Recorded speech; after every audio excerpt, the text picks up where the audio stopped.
da ngay liggéey organiser wu teg pub yi ñëw nga produire pub yi ñëw nga exister am loo xam da nga kaa jël jaarale ko ci yoon delloo ko ñi nga xam ne ñoo di service d'impôt yi waaye ñun tollooguñu foofu tollooguñu fa buñ fa tollee doxal ko il faut que fii dans ce pays là les petites et moyennes entreprises autorités yi dooleel leen ñu bare loolu mooy def fondamentaux yi du développement et ci même registre boobu quelque chose d'excellent le conseil mondial des investisseurs bi nekk fële ca Londres en Afrique le conseil mondial des investisseurs en Afrique basé à Londres ak le FONGIP bi nekk fii dañoo signé 800 milliards de francs CFA pour les petites et moyennes entreprises sur 5 ans en équipement et autres opportunité bu baax pour nos entreprises loolu nag il faut ñu mettre ko en valeur sur tout dans tous les aspects et confort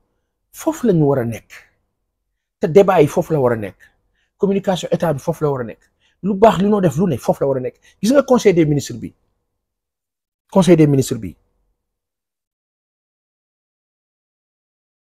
lan doon wax rek sa RTS conseil des ministres du mercredi ou du jeudi warul yem ci Moustapha Sarré kilifa bi ñëw taxaw liir que dem non c'est un plateau du jeudi tous les jeudis wala un plateau du mercredi tous les mercredis loolu moo war a nekk le plateau conseil des ministres tout de suite après le journal suivez ne ratez pas votre plateau spécial du conseil des ministres avec les experts je parle pas de journalistes je parle d'experts kii ci économie maanaam président bi lu mu waxtaane tey conseil des ministres non ngoon gi ñu am ay experts ci domaine bu ci nekk ñoo ñëw toog wax expliquer détailler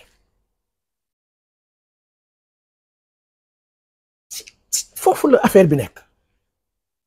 parce que réew ci yaakaar laa dox ci espoir conseil des ministres le président il finit de parler oui suñu paree dañ ko tas ci réseaux sociaux yi mais vous pensez que les Sénégalais ont le temps forcément de lire les réseaux sociaux bañ ca tolloo ca xeex ba oui ils en avaient le temps parce que xeex la woon tout le monde était embrigadé tout le monde avait peur il fallait suivre pour xeex bi après loolu maintenant c'est l'état bi fi nekk deful li Macky Sall doon def ci lu bon su ko defoon léegi nit ñi nga gis réseaux sociaux yi nit ñi nekkat fa di xeexaat mais bi yoon réseaux sociaux yi ña ca nekk dañuy construire ña yàq nag fees fa dell nag di déconstruire d'où l'importance sacerdotale de l'harmonisation dans la communication de l'État du Sénégal pour que affaire bi leer nañ ci bëtu ñëpp fu opposant waxee wala keneen koo xam ne yàqkat la bu nee nii ne ko waaye saa yëg nañ li xew c'est ça donc président de la République tey waxtaan na ak kii nu mu tuddati kilifa yi et ci biir waxtaan bi il a parlé de relance économique et des finances publiques ñëw na ci loi de rectificative bi des finances vote de loi bi amoon ci assemblée rafetlu na taxawaayu gouvernement bi ak député yi rafetlu échange fa am rafetlu lépp loo xam ne waxtaan nañ ko mu jëm ci loolu nga xam ni moo di taxawal suñu organisation économique de notre état sàkku na ci premier ministre bi mu yokk jéego ci lépp loo xam ne mu ngi jëm ci assainir les finances publiques yokk aussi possibilités yi nga xam ne Sénégal am na ko ci wàllu investissement productif ak apurement progressif de la dette intérieure et le développement du secteur privé lii de la ñi ñu ameel bor ci biir réew mi di leen fay ndànk-ndànk ba mu sotti ba jeex buy am xaalis di am ci réew benn parce que li ñuy wax dëkk bi dafa dëgër yëpp loolu la dette intérieure bi boo ci tegee dooleel secteur privé bi liggéey am petites et moyennes entreprises waa FONGIP plus de 2 mois yéen a ngi signé ak ñi nga xam ne ñoo di SEMIA ñu ngi leen di laaj seen ay projets yi ngeen am jël leen projet jeunes sénégalais yëpp ça et là partout ngeen joxe ko joxe leen gaaw projet yi gars yi liggéey ci ginnaaw signature suivi loolu tam ñu wax ko en passant donc le président de la République foofu la teg tànkam ci fay dette intérieure bi jeexal ko appuyer ko complètement ak dooleel secteur privé bi buñ koy def léegi ngeen gis nit ñi commencé naan ñii moom yéex nañoo ñëw léegi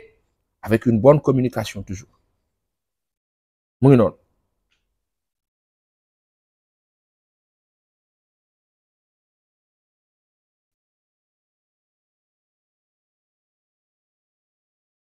ci wàllu relance économique loolu la président sàkku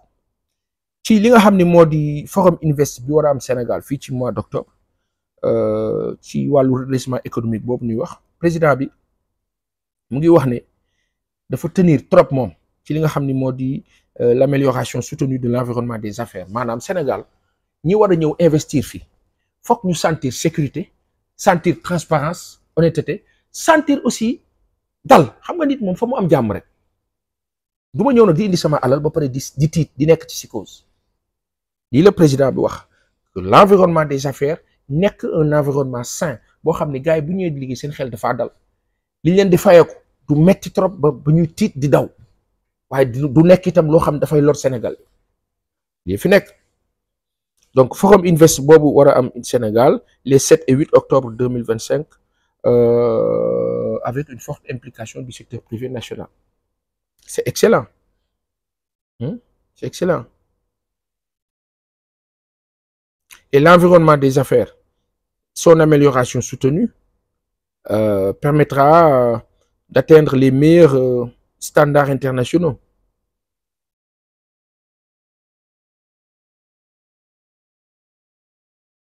L'idée moo fi ne souveraineté et valorisation des ressources nationales. sama technicien moom dafa jàpp ne illustration amul ci émission bi moom loolu la jàpp dafa jàpp ne damay toog di wax rek y a pas d'image on ne montre rien liggéey leen télévision ensemble la vous ne pouvez pas mettre en face d'un monde entier quelqu'un qui parlote comme ça un peu plus de dynamisme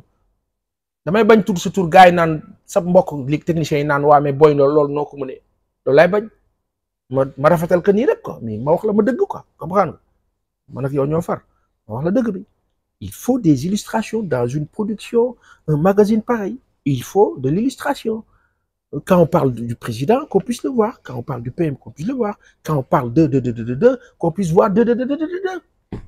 n'est-ce pas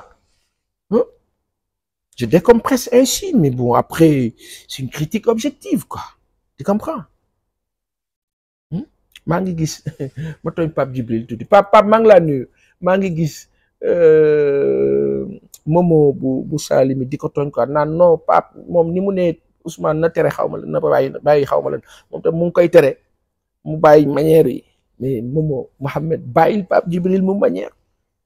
c'est pas manière dafa exprimer wu c'est de l'expression à la fois orale et physique quoi comme man ni may baajee nii quoi yàlla na yàlla wàcc jàmm ci réew mi dana dox de incha allah ak a neex bu soobee yàlla souveraineté et valorisation de nos ressources nationales face à un contexte international incertain le président a insisté sur la nécessité de compter d'abord sur nos propres forces à travers plusieurs axes la mise en œuvre réussie de la nouvelle politique agricole et de souveraineté alimentaire la maîtrise stratégique du secteur de l'énergie, l'accélération de l'industrialisation, la valorisation des potentialités de nos terroirs et la mise en valeur de nos ressources naturelles dans les secteurs et filières à haute intensité de main-d'œuvre. Le président qui a également invité le Premier ministre à veiller à la bonne préparation selon les priorités et programmes validés du projet de loi de finances pour l'année 2025. L'IFNEC. Et par ailleurs, Madeleine Guinaw-Touti, concernant le financement de l'économie, le président a demandé l'élaboration, sous la supervision du Premier ministre, d'une stratégie de rationalisation opérationnelle des instruments de financement public, CDC, FONSIS, FONGIP, BNDE, BHS, LBA, FONA-MF, DER, FJ. Afin de consolider une économie endogène à partir de la mobilisation optimale des ressources nationales. Une chose est certaine, la pléthore d'agences ça et là et de direction kilifa yi dans la logique de rationalisation bi ngeen nekk lu ngeen mën compresser mu gën compresser nag ne veut pas dire dajale daal di dàq nit ñi non ils sont recyclés et c'est un réaménagement général qu'il faut faire ñooñu ko ci nekk am feneen foo xam ne daa fa dem liggéey amal njëriñ réew mi avantage ya ñu gérer leen fa ñu nekk fa nga nekk ak la nga ca yeeyoo parce que quoi qu'on puisse dire sous Abdou Diouf et Senghor la pléthore d'agences dont on parle ici yëpp ay direction la woon dans des départements ministériels te liggéey bi dafa jaaroon yoon. À la limite c'était même presque mieux fait à un moment donné Abdoulaye Wade moo ñëw nag def kay agence le président Macky Sall ñëw changé wu ci dara nguur gu bees gi ñëw it moom it nekkaat ci même logique bi sauf que il va falloir remodeler cela loolu la président bi di wax ni foofu la nekk. Donc ci wàllu coopération internationale président de la République mu ngi rappeler sa vision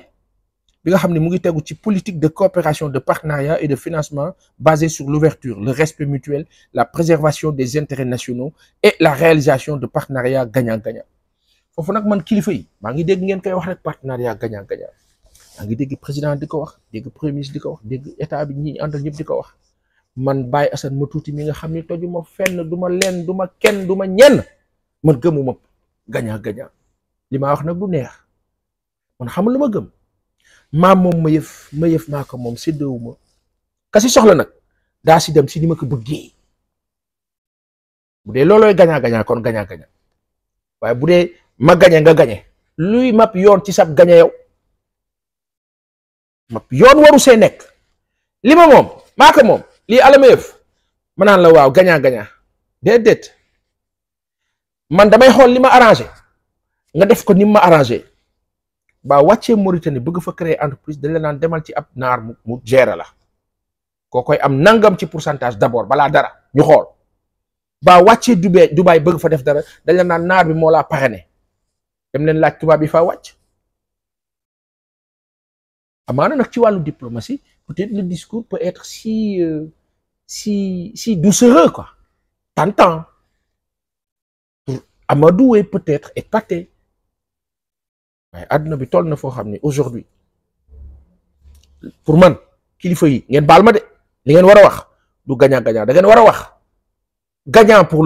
le pays, gagnant pour nos populations, gagnant pour les Sénégalais, gagnant jàmbur nup yoon nekku si ñoom nañ ko waxal seen bopp wax ak dégg lii rek la. Président de la République mu ngi wax toujours ci coopération internationale boobu.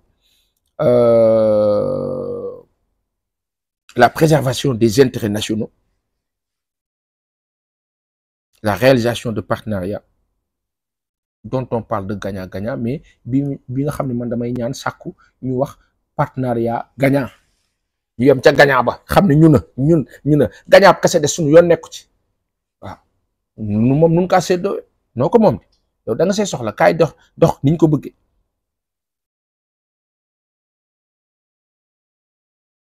Le président félicité na premier ministre bi ak délégation am ci préparation ak succès bi nga xam ne am na ko amaloon na ko fële ci Chine. Il a demandé au premier ministre de veiller au suivi diligent et à la matérialisation rapide de tous les accords, engagements et projets conclus lors de cette visite. Il a aussi souligné l'exigence de l'élaboration d'un document cadre de coopération internationale et de partenariat afin de mieux structurer la gestion interministérielle et la mise en œuvre cohérente des partenariats publics-privés, notamment pour les projets à fort potentiel de création d'emplois dans les territoires. lépp lu kilifa yi signé Sénégal nag yàgg nañoo signé pratiquement mu sa nekk suñu problème. La preuve ñu waxaat ko fii SEMIA signé na ak FONGIP ça fait plus d'1 mois ñu ngi xaar projet yi leen FONGIP war a jox ça tarde ñu wax ko noonu en passant kilifa yi soxna si Mbodj kilifa bi yaa Seyda ñu ngi laa ziar day faatu loolu waxal sa équipe yi ñu gaaw jël projet yi yónnee ko waa SEMIA ñu avancé du dëgg en passant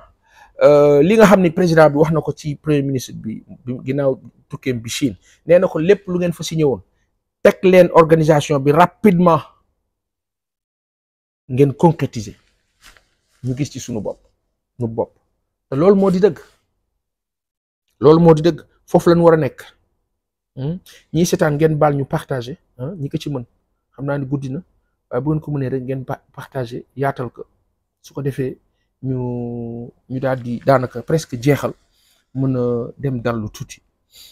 ginnaaw loolu nga xam ni président bi wax na ko ci possibilité bi nga xam ne am nañ ko ak Chine mu nekk ay opportunités yoo xam dañ ko war a concrétiser gaaw mu sàkk ko ci premier ministre bi président bi dikk na ci li nga xam moo di Jeux olympiques de la jeunesse Dakar 2026.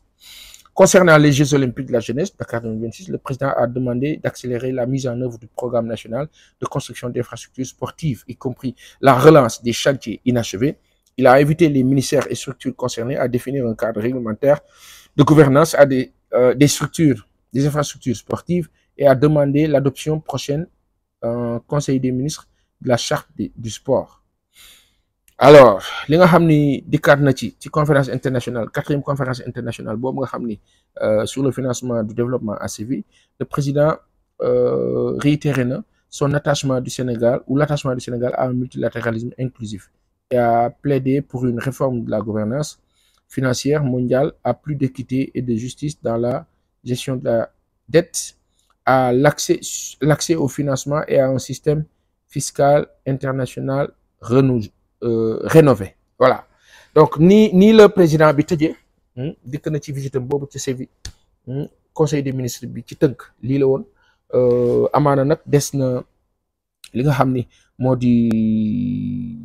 daanaka nomination yi nga xam ni wax nañu ko nomination yi je pense que mën nañ leen ko jox aussi ñu xool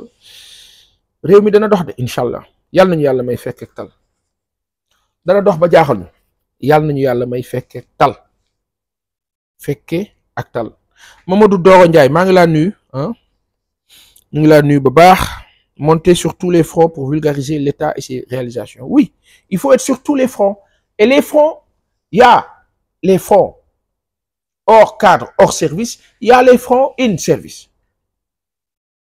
La presse bii nga xam ni ñu si bëri dañoo jàpp ne amuluñu benn njëriñ ñun Sénégal parce que presse bi ñoo fi nekkoon di xeex Ousmane Sonko di xeex les leaders de l'opposition Khalifa Ababacar Sall Karim Meïssa Wade ak ñeneen ak ñeneen ak ñeneen di leen jàpp à gauche à droite presse boobu di leen dooleel di leen xeex presse boobu amuluñu benn njëriñ ankay institution la buy exister toujours léegi nag fa mu nekkoon da nga ko faa déjjati la Ayo Diop Ndiaye naan déboulonné da nga ko faa déjjati loolu nag liggéey la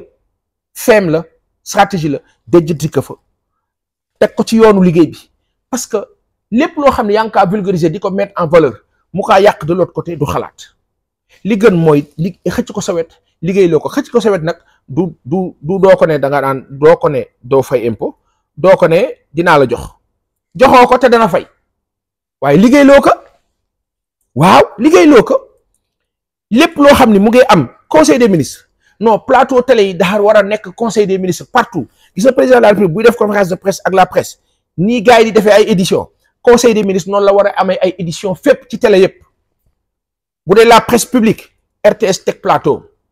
daal di joxe signal ñi bëgg jël bu dee loolu mënut a nekk boo plateau RTS mercredi conseil des ministres alxamis nga plateau TFM vendredi nga plateau Sen TV wala feneen ak feneen temps d'antenne la jënd ko 1h30 d'émission sur le conseil des ministres jënd ko 5 millions bu dee chaque semaine nga jox télé bi 5 millions bu yàggee télé ba dootul tal xeex la bu yàggee télé ba dootul lijjanti nu mu laa xeexee xam nga lu moo lijjanti nu li moo encaissé nu moo yokk bu boobaa du tere dana def information waaye dana nekk fa mu war a ne te dana dund dana exister lii fi nekk de wax ak dégg ñi nga xam ne dañ leen a nommé ñu xool leen ñi ñu fal bees ñi ñu fal bees ñana ñi ñu fal bees ñana waay ñan la waay ñi ñu fal bees ñana Touré kilifa bi ñi ñu fal bees ñana waay yàlla di yàlla moo di yàlla wallaahi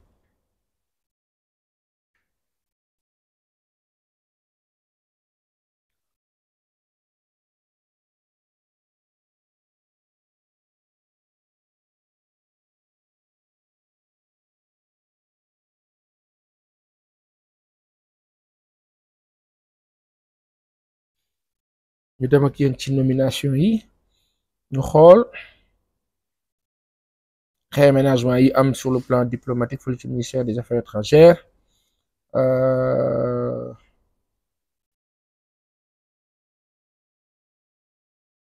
10 nouvelles nominations sont notés au ministère de l'intégration africaine et des affaires étrangères et au ministère de l'économie, du plan et de la coopération.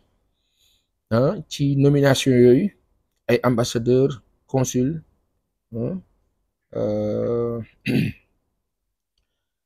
alors au titre des mesures individuelles,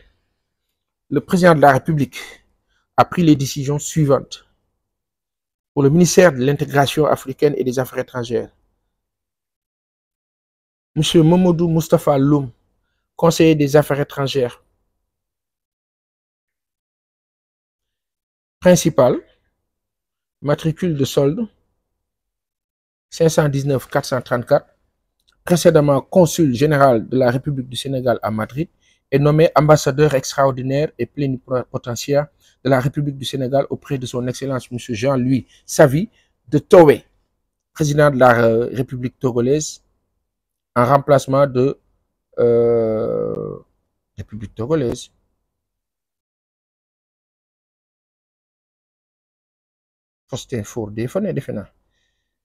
En remplacement de Madame Rokhaya Ba, Principe Sao Tomé de là war a gën a mën a dégg lu dul Togo. Monsieur Abdoulaye Baro à la place de Togo, conseiller des affaires étrangères, principal matricule de solde 604 450K, précédemment ambassadeur de la République du Sénégal en Malaisie, est nommé ambassadeur extraordinaire plénipotentiaire de la République du Sénégal auprès de son Excellence Monsieur Droupadi Mourmou, présidente de la Madame, son Excellence plutôt, SMT Droupadi Mourmou, présidente de la République d'Inde, en remplacement de M. Abdouwahab Aïdara, appelé à d'autres fonctions. M. Djaman Djomé, Djom, conseiller des affaires étrangères principal, matricule de solde numéro 611-516D, précédemment ambassadeur représentant permanent adjoint de la République du Sénégal auprès de l'Organisation des Nations Unies à New York, est nommé ambassadeur extraordinaire plénipotentiaire de la République du Sénégal auprès de son Excellence M. André Duda, président de la République de Pologne, en remplacement de M. Papa Diop, appelé à d'autres fonctions. M. Abdoulaye Bathily, conseiller des affaires étrangères principal, matricule de solde numéro 616-245H, est nommé ambassadeur extraordinaire et plénipotentiaire de la République du Sénégal auprès de son Excellence M. Félix Antoine Tshisekedi Tshilombo, président de la République démocratique du Congo, en remplacement de M. Dorossi. M. Abdoul Aziz Loum, conseiller des affaires étrangères, matricule de solde 624-536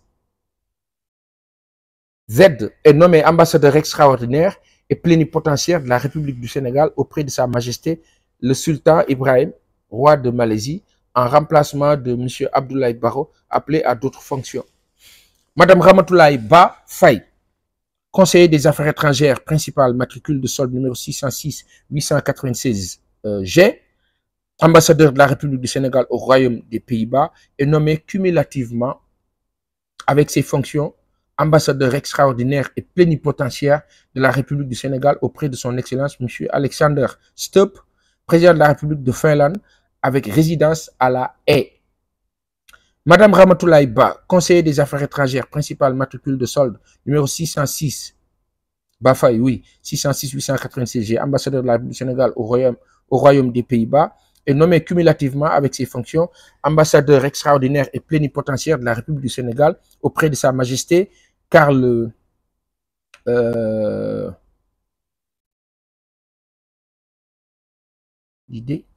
16 la ma jox defe naa Karl XVI Gustave, roi de Suède, avec résidence à La Haye.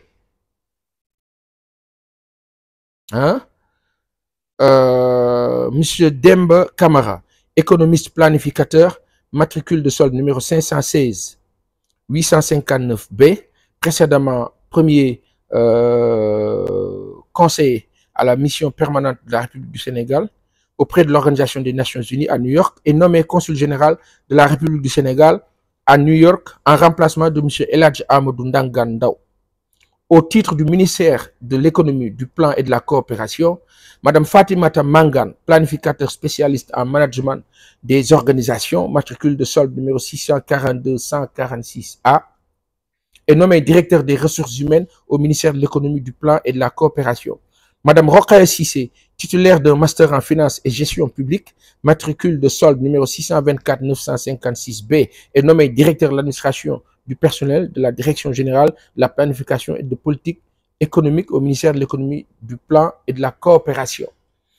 Lii moo di nomination yi nga xam ni am na ci bis bi tey fële ca présidence de la république. Alors waxtaan bi gis ngeen que nii la tëddee, ñu jeexalee peut-être lenn loo xam ni dina nekk lu message bataaxal boo xam ne daanu ko bàyyi, moo di ne le Sénégal aujourd'hui, Donald Trump dirigeant africain yi mu war a rencontré commercial leen di doyee. Afrique 1,4 milliard d'habitants la, 1,4 milliard d'habitants, 54 états, États-Unis 50 états la, Afrique 54 états la. Bu nu àndee rek am doole. Lu tax du nu ànd? Parce que l'Occident s'arrange toujours pour que ñu bañ a ànd. Maanaam dinaa recevoir ñii du ma recevoir ñii, jaxase. Suñu dirigeants yi nag en Afrique dañuy am toujours ce complexe là, bari na ci en tout cas ñi fi nekkoon boobu ba tey